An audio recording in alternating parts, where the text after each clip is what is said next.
जीवः एतत् शरीरम् अधिष्ठाय शास्त्र आचार्योपदेशादिभिः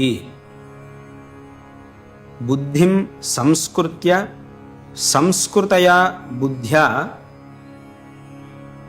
मनः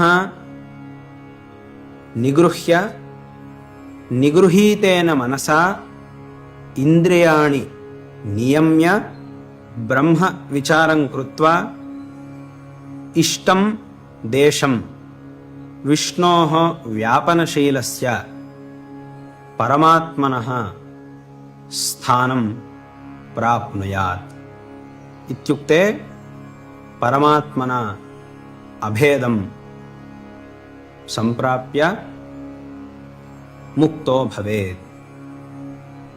यदि जीवः निगृहीत इंद्रियादिः भवति तदानीं सः मोक्षं प्राप्नोति।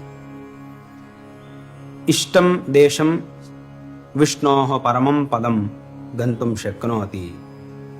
यदि जीवः अनिगृहीत इंद्रियादिः भवति तदानीं सः जन्ममरण लक्षणं संसारं पुनः पुनः प्राप्नोति।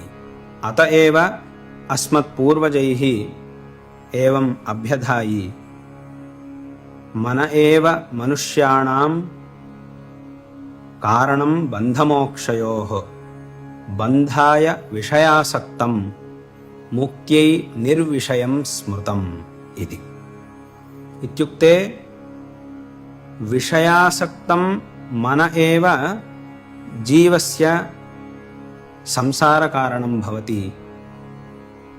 तदेव स्वायत्तीकृतं निर्विषयं सत् मोक्षस्य कारणं भवति इति।